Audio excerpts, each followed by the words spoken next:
Welcome back, ladies and gentlemen, to another part of the series of improving your chess play.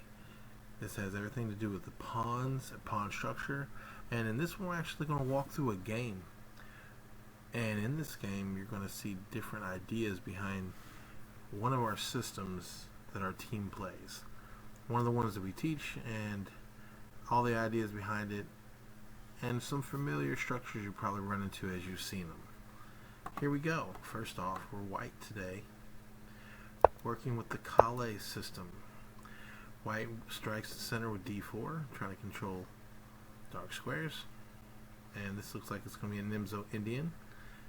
And in the Nimzo Indian defense, they're basically waiting for us to push c4, and then our knight on c3, so that they can pin it to the king with the bishop on b4.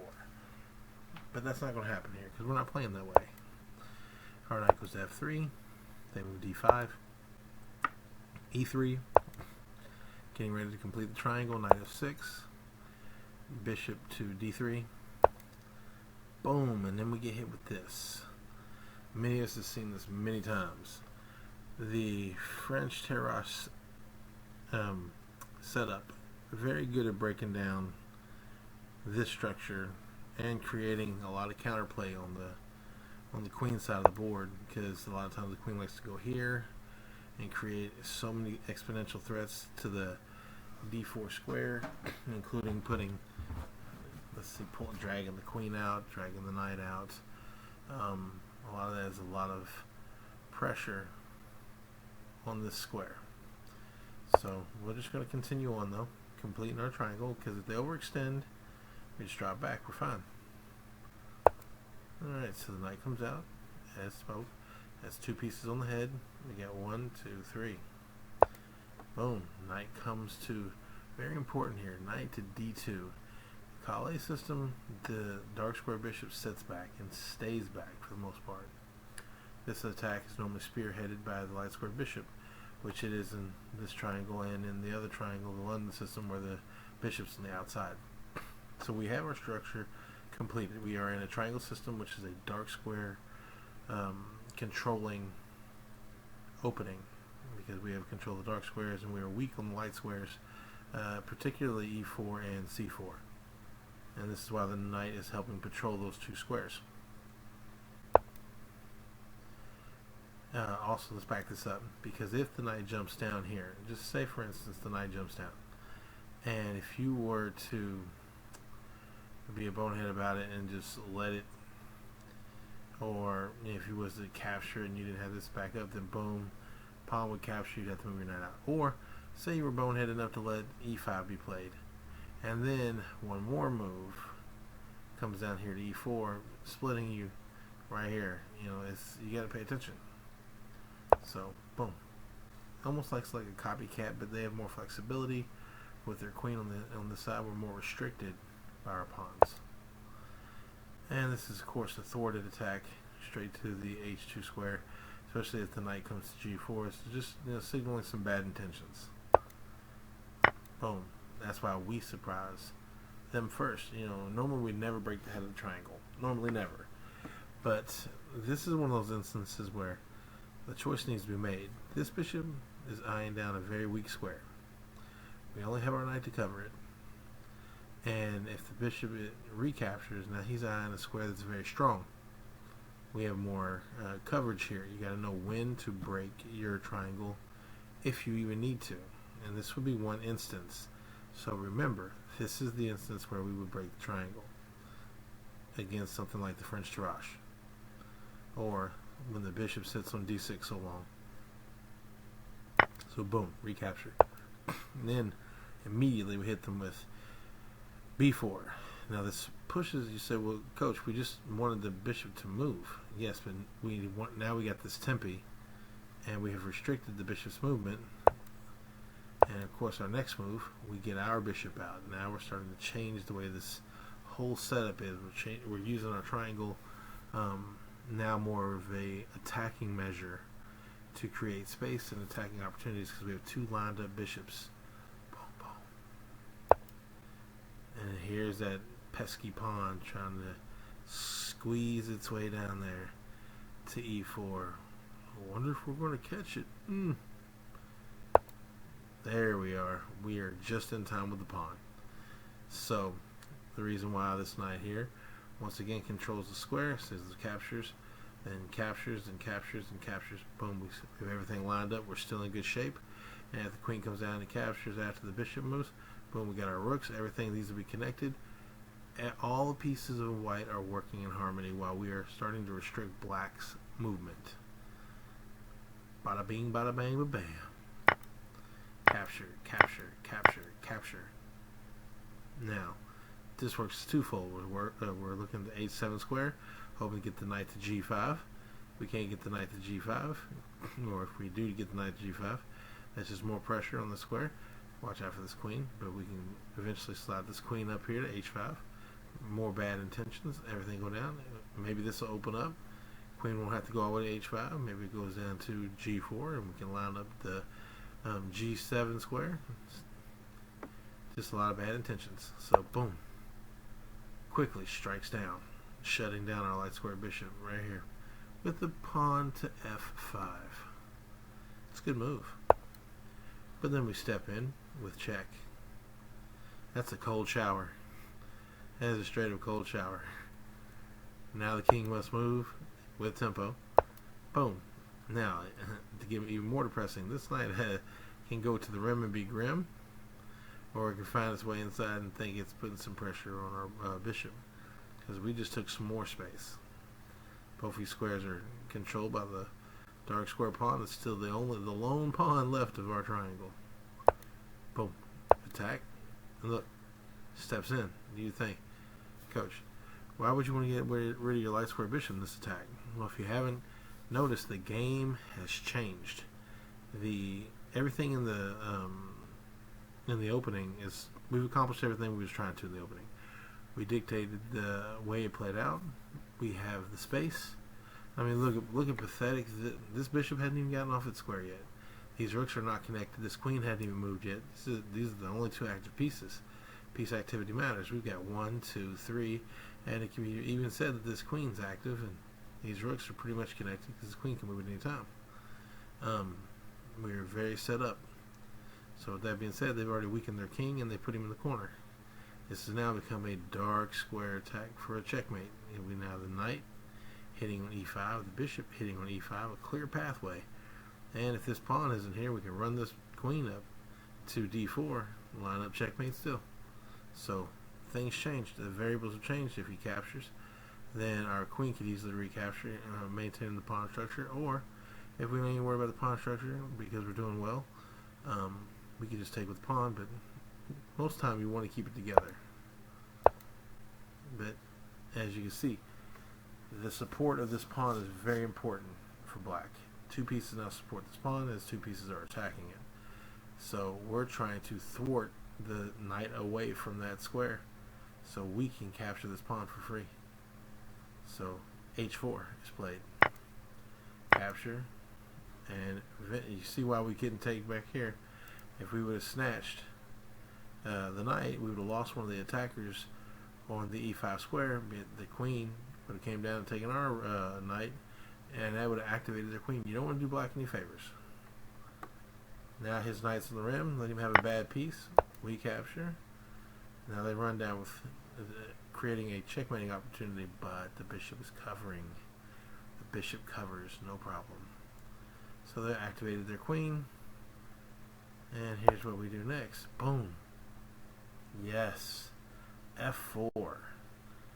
Such a nasty move. This solidifies the center once again. If the bishop captures, then the queen will have to move first. But once the queen's gone, depending on what we do here, if the bishop captures, and the other bishop captures and has now created a nice outpost, courtesy of this pawn that's being protected by the rook. Boom, check. Doesn't matter. We're in time. And we have our pieces working together. That's what makes the triangle and things like, that's why I really, really do like the Colle system. It's slower, but when it all comes together, it's really nice. Now, once again, trying to make sure that we do not put in any checks or try to fork any pieces. Just the queen making sure that this knight stays home because this queen's unguarded till now. Then the pawn on h6, and what this is trying to do is create a flight square for the king in case he needs it, and then in case it gets to the point where it gets closer to the endgame, push the pawn here onto g5 so that exchanges can happen and you can still maintain a pawn structure. Centralizing the rook essentially allows this piece to be protected while the queen can get away and do other deeds. No longer has to pull double duty because this pawn, it doesn't want this pawn to be the only thing guarding it. Because if this knight falls back and captures, it doesn't want it to be an extra pawn picked up. That's why we protect it. King forward, getting off that diagonal. Solidifying. This is kind of like a nothing burger move. Like when you do a nothing burger move, I'm going to go ahead and do mine because evidently you're running out of moves. Soon you'll be Zugzwang if you keep it up. And Zugzwang, if you don't know, means no matter what you do next, none of your pieces are improving. Like this bishop can't even step out because this knight's going to gobble it up. These rooks are still not connected. This black is potentially playing without a rook and without a bishop. And with this knight in the corner, pretty much without a knight. So it really has only two active pieces, while white is centralized, consolidated, and is taken over the center and has 5 active pieces in the game, controlling the game. Black looks to change that, putting an extra piece on there. But this pawn, once again, a pawn, the importance of pawns and structures play an important role because you don't want to lose a rook for a knight and a pawn, and even if you got too many pieces on that square, on the e5 square. Boom. Now, go ahead and put pressure on this knight. Queen now has to make a decision. Keep protecting, or if you step away, he's gone. Knight comes back. Woo! That's so disrespectful. It's almost disgusting. If the knight captures, bishop captures. If you don't recapture here, if you don't recapture this piece, because once bishop captures, if you don't retreat, I mean, if you retreat, then boom, you can take that piece too, and then it's just material loss. It's complete loss here. Black is so far lost. I bet this is probably at least 4 or 5 points in white's favor. Probably +5 at this point. So yeah, the smart move is to take the knight. But then that happens. Check. Just when you thought you could get even. Check. King has to take here. This is going to be dead. Boom. Take with the rook. Maintain. Just leave. Don't move pawns unless you have to, because you can't move them back. And if they're already serving a purpose, like blockading another pawn, there's no sense in moving it unless it's going to benefit your structure. And the queen's protecting. You don't give the queen any more access to any flight squares. Keep this all bottled up. This bishop is still dead everywhere it turns. I mean, now it can come here because it gets supported by the queen. But even if it does that, this isn't going to be weak very long because the queen can get right back involved coming here to the d4 square, as well as protect c4.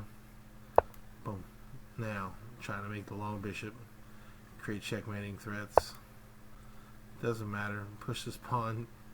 You're boxing in this queen. Boom. Still keeping the same idea. Boop. What's that? Unprotected bishop. Oh, you just freed your rook. Well, guess what? Better do something. Now that's an interesting move. I like it. The bishop says, hey, I'm protected here. Got my pawn. Yeah, surely 5 points of material won't do nothing with that. But then you forget, this is pretty nasty. 2 rooks on the 7th rank. If you ever heard of that in chess, it's one of the most important ways to checkmate a king. If you get 2 rooks on the 2nd or 7th rank, depending if you're white or black, it is devastating because it's so powerful. Now all the resources are being tied here to g7, and meanwhile these 2 rooks, the only thing putting in any work here, no sweat, This queen is free to have fun here in just a moment. King off the diagonal. Still trying to get loose. King takes another step. Check. Wow. Finally got your check in. King takes a step. Oh, comes around the other side. You would think that black has found a way in because it's got the diagonal here. But then this happens. Queen owns the line. Sure, you can come over here. Queen owns the line. Protect. This battery is just still going to be there. These pawns are going to fall. This bishop is not going to pick up all these pawns in time. It's just not going to happen. You're going to lose out on these. All of a sudden, it's going to lose more if these two queens come off the board. It'll only benefit white in any game. Only white is playing for the win here. Keeping it up, keeping it slow. Now, you walk away from your assignment. Oh, but why didn't we check? Because it's important here to know that even if we checked here and the king moved the back here to the back square, we still can't checkmate so easily. It's just not going to be that way. And he could step on the ends. Once he steps back, rook, and step over, it just could be walking down, and then it's just going to walk into a point where either we're going to have to give up on checking, or it's going to become a draw. So let's take a look here. Now, get the queen out. Protected once again. It's so important. Now the check. And the trade of material. But 2 for 1 to line that up was not a good move. And I say this isn't a Grandmaster's game. This is just my game versus another person. I do believe it was against... wait a minute. I do believe it was Stockfish level 7 or level 8. Something like that. I cannot remember exactly which one. Boom, check. Why is this okay? 2 rooks. Because, boom, you're going to see once again pawns. The importance of knowing your pawn game. Yes, he could have taken, but then he'd have lost his pawn, and he'd have lost the other pawn, and access to this pawn. So no, it would have been a bad idea. But even if, it's just too late. Queen's too close. Can't do anything now. Careful not to stalemate. King in front. Give him space. Let him walk into the home of his death. There you go. And that there is the very end of our first video on one of our games. One of our opening setups, played through start to finish. Hope you all enjoyed it. See y'all again. Till next time. Bada bing, bada bang, ba bam.